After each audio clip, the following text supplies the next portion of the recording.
Good morning and welcome to another episode of Feed Me Friday. Oh my goodness. Yesterday was awesome. We had a ladies tournament at our club. Granted, there were only 4 of us women who were participating, but it was still a whole lot of fun. I was hoping that more women would come because otherwise there was just one other woman who was going to play in the tournament. And yeah, she would have I didn't want to play her right away. I wanted to wait and play someone else first. But we had a great time. It wasn't nerve-wracking at all to have the entire club watching us play. But yeah, good times. Let's see. There was something I wanted to talk about this morning. So I talked to a lot of people in the diabetic, ads and stuff. And what's interesting is there's people who will say, well, if you just did this, like XYZ, you would be fine. And I mean, it's funny, I'll say my mom, I'm talking about my mom, but they'll often assume for some reason I'm talking about myself. And so they'll often say you. But this one person was telling me, let me say, these are scrambled eggs. I forget sometimes that people don't know what they are. And someone asked me last week, these are scrambled eggs. I will make a big batch about once a week, and I cook them with cheese, and I'll usually cook them in bacon grease. Anyway, so this person was telling me that if I just understood. Oh, well, let me back up some. First, they thought that I was saying that the doctor had told us to go low carb and that you can't believe things that doctors say because the doctors want money. And, well, I'm not going to argue there. Doctors, that's why they're doctors. They're trying to earn money. As far as, I know there's a lot of people who are like, well, the doctors are only in it for the money. They don't care if you're ever sick. I have a hard time thinking that about every single doctor. I mean, that would just be mean to assume that every doctor's like that. So I'm certainly not going to assume it about my doctor. She's a very nice woman. I like her. I don't like everything that she does, but I appreciate her. She's been really great. So anyway, I thought it was funny, though, that he assumed that the doctor was telling us to go low carb to get my mom's blood sugar under control. Because when I talked to my doctor years ago about Atkins, she was saying it's not sustainable. So no, my doctor would not recommend that.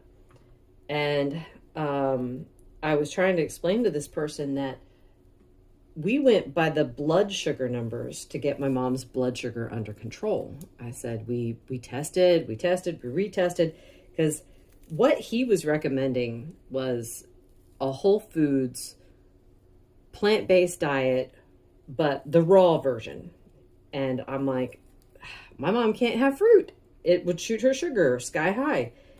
And when I got to the point of saying, it's like, well, we're testing the blood sugar. He was saying basically that, once you understand the power of a raw vegan diet, those blood sugar numbers won't matter.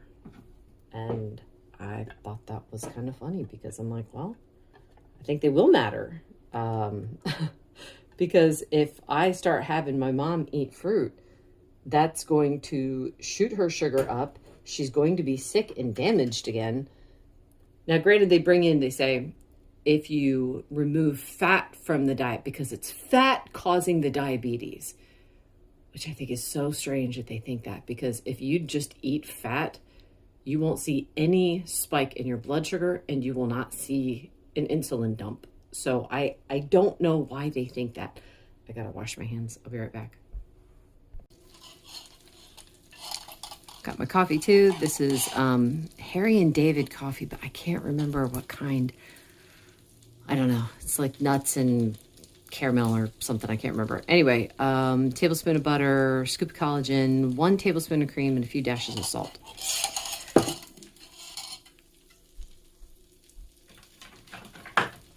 To say, for those that are new, I will trim the fat off of the meat and then cook it first so it gets nice and crispy, because fat like that grosses me out.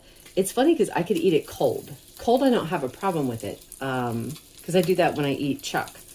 I'll slice up a bunch of chuck and grill it, and then I'll eat it cold, and it's fine. But like, I can't eat warm globby fat. It's just bleh. Anyway, back to the point. I was thinking about how I thought we're supposed to follow evidence. So if the evidence points one way, shouldn't we be following that? So the idea of like, ignore what the blood glucose monitor says and instead follow this idea. And I'm like, I'm not happening. Not going to do that. I was thinking also about making a video soon about this idea, about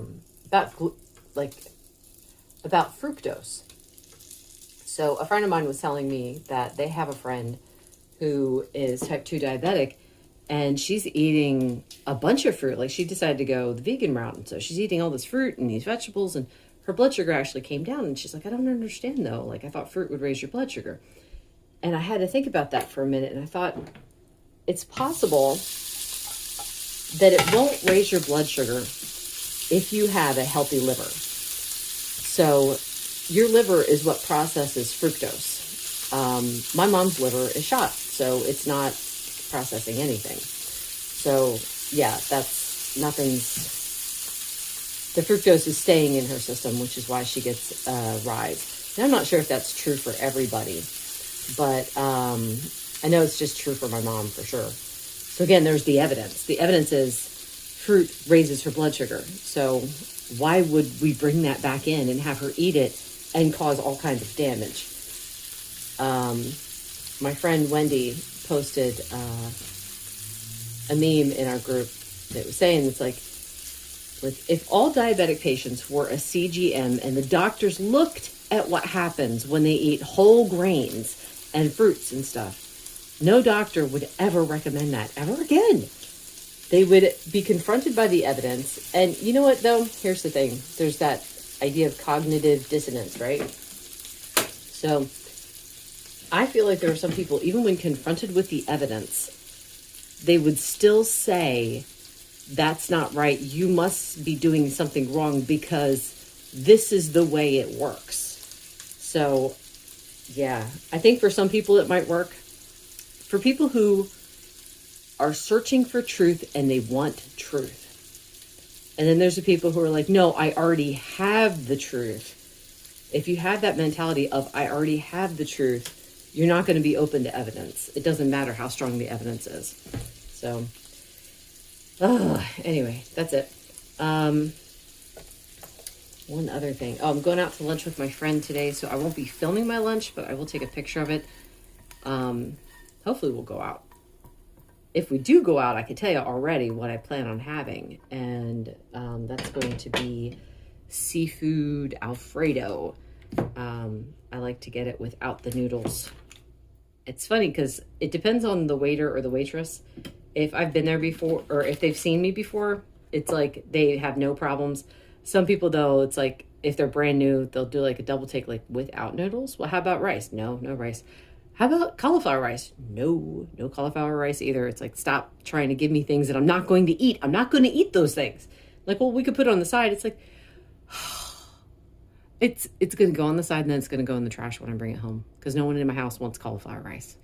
And if they give me regular rice, it's brown rice, and it's like, no one in my house is going to eat that either. So please, you keep it. And if you, fine, charge me the $1 for it. I don't care, but stop trying to push on me food that I'm not going to take. Anyway, that's it. I'll see you guys later. Also, I suppose I should say, for anyone who's new, I weigh my food. In general, I'm not going to weigh it for lunch, obviously, but anytime I have a meal at home, I weigh what I eat. The reason I do that is because there's an idea going around out there where it's like, oh, all you have to do is just eat until you're full. I can have one bite of this and feel comfortably full. So I can't go by that. There's also the idea of you eat until it doesn't taste good anymore. Well, I can tell you, I've overeaten several times and the food tastes good from the first bite to the last, even if it's just steak. I found that out for myself. Like some people be like, well, if you're adding butter and stuff like that, yeah, it's gonna keep tasting good. Well, when I grill meat, I will sit there and I'll keep grabbing little bites of it. And every bite tastes good. I'm not dipping it in butter. I don't have any kind of sauce to go along with it. Every single bite tastes good. And I have overstuffed myself and been horribly full. It's like it doesn't register until later that I'm very, very full. I can keep going and just feel kind of satisfied, but every bite will taste good. So I can't go by that idea either. I think I wish I could remember. I don't remember how long ago it was that I started weighing my food out, but I realized that I was eating too much and I was being overfull, and I'm like, it's too much food for me. So let me see what I can do. So I started lowballing the numbers. I'm like, okay, well, let's just see what 60 grams of food, doesn't matter what it is, as long as it's 60 grams altogether of the food I'm eating. And let's see how long that lasts me. Now that wasn't enough. So I gradually kept dialing it up until I hit 100. And 100 seems to be just the perfect number, perfect amount of food for me. So this is 100 grams. You saw I added the butter at the end because when I took it off the stove and weighed it out, it was around like 89 grams. So I add a little bit of butter and that takes me right up to 100. The goal is to have enough food to last me for several hours. So that, and the rest of the day, like I'm always starving first thing in the morning. I'm usually not starving at any point in the rest of the day. I will be mildly hungry and ready to eat. And then I do the same thing over again. Sometimes I'll eat a little bit less for lunch only because dinner, if I eat, it's funny because sometimes if I eat 100 grams for lunch, I won't be hungry for dinner until like 7 o'clock, and I don't like to eat that late. So I'll have a little less for lunch. But anyway, all right. I hope that explains some things. Editing Nellie here, I also want to say it's not just 100 grams of food that I'm having. I'm also having a cup of coffee. So I wanted to make sure that I put that information in there too, because the coffee has calories in it too. It's not the coffee, it's the tablespoon of butter, the cream, and the collagen. That all adds to how much I'm having. So if you're not having a cup of coffee and you're just having the food, maybe dial it up by about 40 grams if you're trying to reason things out the same way I did. So anyway, that's it. Thanks. We just got home. I had shrimp and crab Alfredo with some tomatoes. I'll put a picture up. And here here is coffee. I think it's Mocha Caramel by Starbucks, I think so. It's got all the same stuff in it as this morning did. So this is dinner. I made myself a little half grilled cheese and cup of coffee. It's the same decaf I've been drinking with all the same stuff in it as normal. And look, I have a guest and they're having the same thing. Grilled cheese. What did you think of it? Delicious. All right, yeah, you guys got to try the flatbread recipe. That's it. That's going to be it for me today. Thank you so much for watching. I'm going to put a link in the description of what my sister-in-law and I were up to tonight. If you're interested, check that out. It's kind of silly, but it was a whole lot of fun, and I can't wait to see what the results are. This video is brought to you by my faith in the Lord Jesus Christ, who has everything you need and nothing you don't. Bye.